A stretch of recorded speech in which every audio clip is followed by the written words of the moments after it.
ਅੱਛਾ ਪ੍ਰੈਸ ਪ੍ਰਵਕਤਾ ਜੇ जी जी जी ਕਿਹੋ ਜਿਹਾ ਮਾਹੌਲ ਲੱਗਦਾ ਇੱਥੇ ਪੰਜਾਬ ਦੇ ਵਿੱਚ? देखो माहौल तो पंजाब का तो पंजाब का एक ये कह लीजिए विचार रहा कि पंजाब हमेशा अन्याय के खिलाफ लड़ता रहा। ਜਾਇ ਜਨਾ ਖੜ ਜਾ ਜੇ पंजाब हमेशा अन्याय के खिलाफ लड़ता है और पंजाब का आज़ादी से पहले का इतिहास उठा के देख लो और आज़ादी के बाद का इतिहास उठा के देख लो। जब से हरियाणा पंजाब से लगा हुआ है, हरियाणा ने अपना नुकसान किया, लेकिन पंजाब एक मजबूत कौम है। पंजाब एक मजबूत ये कह लीजिएगा एक ऐसा देश का नेतृत्व करने वाला राज्य है कि जो पूरे देश के लिए लड़ता है। वो भले ही आज़ादी की लड़ाई का आंदोलन हो जिसमें संयुक्त पंजाब की 90% कुर्बानियाँ थी, और भले ही वो आज का आंदोलन हो जो इस देश के अनाज को तिजोरी से बचाने के लिए। ये लड़ाई एकमात्र किसानों की नहीं है जो ये सोचते हैं ना कि ये लड़ाई किसानों की है। ये लड़ाई किसानों की नहीं है, ये लड़ाई हर एक उस आदमी की है जो अनाज खाता है, जिसका अनाज से संबंध है। और ये लड़ाई खाली एकमात्र मानव जाति की नहीं है जो भारत में रह रही, ये लड़ाई हर एक उस जीव जंतु की है जिसका अनाज से वास्ता है। क्योंकि सरकार का सीधा संदेश क्या कि खेती किसानी को लोगे कॉर्पोरेट को देना, और कॉर्पोरेटर का क्या है कि खेती किसानी को एक व्यापार बना के अपने देश भले ही अनाज से वंचित रह जाए, अपना लाभ अपना पैसा कमाना उनका एक मुख्य उद्देश्य है। तो इसलिए देश के लोगों को इस बात के लिए सोचना होगा, देश के लोगों को लड़ना होगा। और पंजाब जो आज इस लड़ाई में अग्रिम भूमिका निभा रहा है, पंजाब का कंधे से कंधा मिला के साथ देना होगा। पिछला आंदोलन हमने हरियाणा ने साथ रह के लड़ा, लेकिन अब की बार फिर हरियाणा में सरकार भाजपा की काफी दमनकारी नीति अपनाई हुई है। जब आंदोलन 13 फरवरी से शुरू हुआ तो लगभग 50,000 की फोर्सेज हरियाणा के गाँव में थी। उसके बावजूद आज भी पंजाब जो हरियाणा की पुलिस है वो जाके किसान नेताओं को, जो आंदोलन से जुड़े किसान उनको परेशान करने का काम करती है। लेकिन आज भी पंजाब हरियाणा एक साथ मिलकर इस आंदोलन को लड़ रहे हैं। भले ही पंजाब की अगुवाई हो, लेकिन कंधे से कंधा मिला के, मोढे से मोढा मिला के हरियाणा पंजाब के साथ खड़ा है। ਜਿਵੇਂ ਉਹ ਜਦੋਂ ਕਿਸਾਨੀ ਸੰਘਰਸ਼ ਆਪਾਂ ਦਿੱਲੀ ਦੀ ਧਰਤੀ ਤੇ ਲੜਿਆ ਸੀ ਜੀ। ਉਦੋਂ ਹਰਿਆਣਾ ਦੀਆਂ ਜਥੇਬੰਦੀਆਂ ਬਹੁਤ ਵੱਡੇ ਪੱਧਰ ਦੇ ਉੱਪਰ ਆਈਆਂ ਸੀ।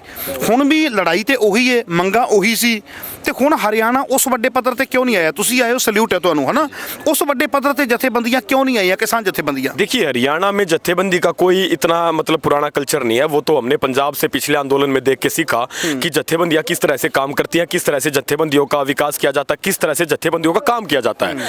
तो उस आंदोलन में सीख के हमने इस आंदोलन में थोड़ा बहुत अप्लाई किया है। लेकिन हरियाणा का किसान क्या है कि हरियाणा का किसान भाजपा की जो तत्कालीन सरकार है उसने इतना कमजोर बना दिया है कि हरियाणा के किसान को एक बार सोचना पड़ता है कि घर से बाहर निकलने से पहले अपनी जेब की तरफ दिखाना पड़ता है। जो पिछली बार जो हमारे 1 एकड़ में धान की खेत तकरीबन 90 से 95 हज़ार रुपए की निकली थी, अब की बार 55 से 60 हज़ार रुपए की आके निकली है। तो ये देखिए कि हरियाणा का किसान कहाँ से आंदोलन लड़ेगा? आंदोलन लड़ने के लिए तो पैसा भी चाहिए, आंदोलन लड़ने के लिए अपना घर भी छोड़ना पड़ता है, काम छोड़ना पड़ता है। अब देखिए हमारे यहाँ से जो हमारा पानीपत जिला है, हम 185 किलोमीटर दूर चल के आज खनौरी बॉर्डर पे बैठे हैं। तो ये तो देखिए अगर हरियाणा का अभी यहाँ ये लगा के चलो कि हजारों की संख्या में, हजारों की तादाद में आदमी आज भी डटा हुआ। आप ये देखिए हमारी लगभग बहुत सारी झोपड़ी हरियाणा की हैं, आप चारों तरफ नजर दौड़ाओगे तो हरियाणा का आदमी मिलेगा।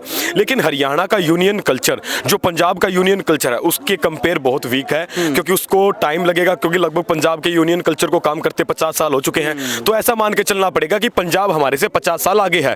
और आज अगर हम पंजाब को फॉलो करके चलते हैं तो पंजाब हमें एक दिशा निर्देश दे सकता है, पंजाब हमें सिखा सकता है कि आप इस तरह से यूनियन बना के इस तरह से काम कीजिएगा। तो हो सकता है हम जल्दी से सीख जाएं, और हम पंजाब से सीखने भी लग रहे हैं, हम सेवा भी सीखने लग रहे हैं। आप देखिए हमारा यहाँ चाय का जो लंगर चलता है वो सुबह से शाम तक चाय का लंगर चलता है। खाने का जो हमारा आसपास के साथी हैं उनको खाना प्रोवाइड करवाने का पूरा यत्न करते हैं कि जितने साथियों को हम खाना खिला सके उतने साथियों को खाना खिलाएं। तो हमने भी पंजाब से लंगर सीखा, पंजाब से आंदोलन लड़ना सीखा। और सबसे बड़ी बात जो पंजाब ने, जो इस देश की एक नीति है अहिंसात्मक नीति, उस अहिंसात्मक नीति को जिंदा रखने का जो एक कह लीजिए वो पंजाब से हमने सीखा है। जी बिल्कुल जी, बहुत चंगा लगा ਤੁਹਾਡੇ ਨਾਲ ਗੱਲਾਂ ਬਾਤਾਂ ਕਰਕੇ। ਤੇ ਇੱਥੇ ਹੁਣ ਮਾਹੌਲ ਜਿਹੜਾ ਮੋਰਚੇ ਦਾ ਆ ਜੀ, ਹੁਣ ਇਸ ਵੇਲੇ ਜਿਵੇਂ ਰਾਤ ਨੂੰ ਵੀ ਪਹਿਰੇ ਬਹੁਤ ਸਖਤ ਹੁੰਦੇ ਆ। ਆਪਾਂ ਜਿਹੜੀ ਇਹ ਤੇ ਗੱਲ ਸੀ MSP ਦੀ, ਰਾਤ ਨੂੰ ਪਹਿਰੇ ਬੜੇ ਸਖਤ ਹੁੰਦੇ ਆ, ਪੂਰੀ ਤਿਆਰੀ ਦੇ ਵਿੱਚ ਆ। ਬਾਪੂ ਜੀ ਦਾ ਜਿਹੜਾ ਸੰਘਰਸ਼ ਹੈ ਉਹ ਵੀ ਸਿਖਰ ਦੇ ਉੱਪਰ ਹੁਣ ਲੱਗਾ ਪਿਆ। ਕਿਸੇ ਵੇਲੇ ਕੋਈ ਭਾਣਾ ਵੀ ਵਾਪਰ ਸਕਦਾ, ਭਾਣਾ ਮੇਰੇ ਸਮਝਦੇ ਹੋ ਨਾ ਵੀ ਕੁਝ ਵੀ ਹੋ ਸਕਦਾ ਹੈ ਨਾ, ਵੀ ਕੁਝ ਵੀ ਹੋ ਸਕਦਾ ਆ। ਜੇ ਰੱਬ ਨਾ ਕਰੇ ऐसा कुछ हो जाता है बाबू जगजीत सिंह डल्लेवाल ਨੂੰ, ਉਸ ਤੋਂ ਬਾਅਦ ਤੁਹਾਨੂੰ ਲੱਗਦਾ नहीं कि माहौल बहुत ज़्यादा बेकाबू हो सकता है पंजाब तो? देखिए ये सरकारों के पास हर तरह का इंटेलिजेंस इनपुट है कि भाई डल्लेवाल साहब एकमात्र पंजाब के लीडर नहीं है। डल्लेवाल साहब आज के टाइम में पूरे उत्तर भारत के सबसे बड़े किसान संगठन BKU एकता सिद्धूपुर के हेड हैं। उनके नेतृत्व में लगभग 150 यूनियन उनके नीचे काम कर रही हैं, जिसमें हम भी आ गए जो हरियाणा से आए हैं, अलग अलग यूनियनों से आए हैं। वो सब हम डल्लेवाल साहब को अपना आदर्श मान के लड़ाई लड़ रहे हैं।